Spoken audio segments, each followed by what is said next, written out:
आप देख रहे हैं गणादेश लाइव। मैं हूं Anoop Kumar Singh, digital state head Bihar.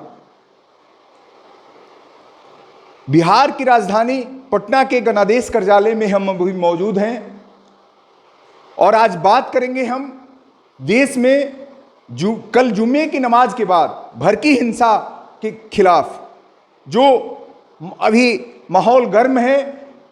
और सबसे बड़ी बात यह है कि देश की राजधानी दिल्ली सबसे पहले जुम्मे की नमाज के बाद वहां नमाज पढ़ी गई और उसके बाद वहां हिंसा भड़की।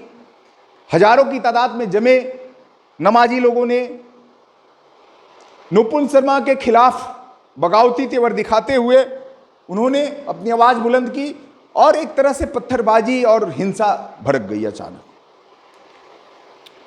देश में हिंसा की चपेट में कल जुमे की नमाज के बाद सबसे बड़ा देश का प्रदेश उत्तर प्रदेश सबसे ज्यादा प्रभावी रहा। उत्तर प्रदेश के प्रयागराज, सहारनपुर, हाथरस के अलावा कई जिलों में जुम्मे की नमाज के बाद अचानक हिंसा जो भड़की वो एक व्यापक रूप ले लिए। हालांकि उत्तर प्रदेश के मुख्यमंत्री योगी आदित्यनाथ ने इसे गंभीरता से लेते हुए काफी कड़ा एक्शन फरमान जारी करते हुए कई लोगों की गिरफ्तारी भी हुई और बहुत जल्दी दंगों पे काबू भी पाया गया। हालांकि अभी माहौल काफी गर्म है। देश के पश्चिम बंगाल में भी हिंसा कल जुम्मे की नमाज के बाद भड़की और हैदराबाद से लेके साउथ, मध्य, लगभग पूरे देश में कई जगह घटनाएं हुई। सबसे मूल बात यह है कि बिहार और झारखंड दोनों सटा प्रदेश है। कल झारखंड की राजधानी रांची में जुम्मे की नमाज के बाद जो घटना घटी वो काफी सवालिया निशान खड़ा करता है।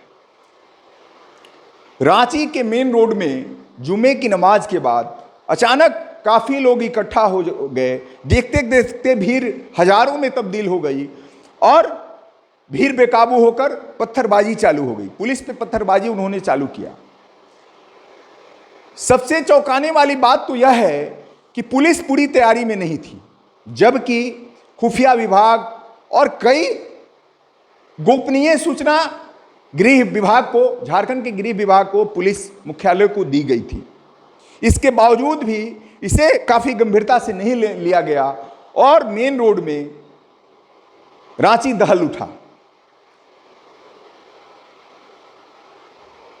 सबसे मूल बात यह है कि मेन रोड में जो रांची में दंगा भड़की और जो अचानक पत्थरबाजी और ये पत्थरबाजी, रोड़ेबाजी और पुलिस पे पथराव की जो घटना हुई, उसमें बिहार के एक कैबिनेट मंत्री, पथ निर्माण मंत्री और बीजेपी के वरिष्ठ नेता नितिन नवीन अचानक चपेट में आ गए। बिहार के मंत्री नितिन नवीन अपने निजी कामों से रांची गए हुए थे। वो एक होटल में ठहरे हुए थे। वहां से पुलिस की इजाजत लेने के बाद जैसे ही वो दोपहर में निकले, अचानक हनुमान मंदिर के पास मेन रोड में उनकी गाड़ी को हजारों लोगों ने घेर लिया और पत्थरबाजी करने लगे। देखते देखते उनकी गाड़ी चकनाचूर हो गई। वो उनकी जुबानी जाने तो उन्होंने सीट के नीचे घुसकर अपनी जान बचाई। किसी तरह बाल बाल बचे नितिन नवीन। हालांकि पुलिस ने थोड़ी तत्परता दिखाते हुए उनको वहां से किसी तरह बाल बाल बचाते हुए निकाल लिया, लेकिन उसके बाद भी दंगे की आग नहीं भड़की, दंगे की आग पर काबू नहीं पाया गया और पूरा दिन रांची जलता रहा। मेन रोड से लेके कई क्षेत्रों में रांची में पत्थरबाजी और ओरेबाजी चालू हो गई।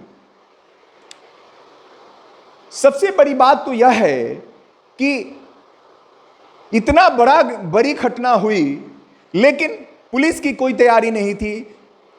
सरकार पर भी, हेमंत सरकार पर भी कई विपक्ष और कई संगठनों ने सवालिया निशान खड़ा किया है। बहरहाल आज रांची में कई हिंदू संगठनों ने बंद का ऐलान किया था, जिसके बाद स्वतः रांची आज बंद दिखा, वीरान दिखा। हालांकि पुलिस ने कल शाम को ही तत्परता दिखाते हुए वहां पे इंटरनेट सेवा को बंद किया और अगले आदेश तक बंद रखने की बात आदेश निर्गत किया। इसके बाद रांची के मेन रोड के अलावे 10 थानों में 144 धारा लगा दी गई। हालांकि हालात अभी पूरी तरह काबू में नहीं दिख रहे हैं, अभी भी रोष है, काफ़ी आक्रोश है लोगों में और इस घटना के प्रति काफ़ी लोगों ने निंदा भी की है। बिहार के मुख्यमंत्री, बिहार के काफ़ी लोगों ने निंदा की और कहा कि ये कहीं से जायज़ नहीं है। गणादेश अखबार का दफ्तर प्रधान कार्यालय रांची में ही मोराबादी में है। हमारे संवाददाता प्रेम किशोर ने बताया कि अभी हालात पे प्रशासन ने किसी तरह काबू पाया है। 2 लोगों की गोलियों से मौत भी हो गई है कल की घटना में। एसएसपी घायल हैं, उनका इलाज चल रहा है और सैकड़ों लोग घायल हैं। तो क्या माना जाए कि इस तरह की घटनाएं जो हैं, बयान किसका आया, बयान कहां आया और पूरे देश में अचानक इस तरह की घटना हो गई।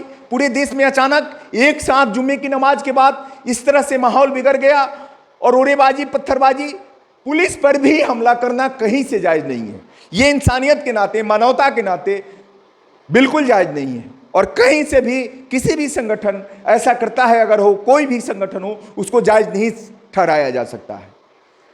गणादेश अखबार के माध्यम से हम अपील करते हैं कि इस तरह की घटनाओं में, चूंकि भारत लोकतंत्र का देश है, कानून का राज है यहाँ, इस तरह की घटनाओं में युवा अपने आप से बचे, भीड़ का हिस्सा नहीं बने और कहीं से भी दिग्भ्रमित का शिकार ना हो और इस तरह की घटना में शामिल ना हो, क्योंकि इसका संदेश बहुत ही गलत जाएगा और लोगों में नफरत की आग फैलेगी। तो आइए पुनः हम हाजिर होंगे और कई तरह की खबरों, रांची की खबरें से रूबरू होंगे। तब तक के लिए इजाज़त दीजिए। नमस्कार, बहुत बहुत धन्यवाद आप।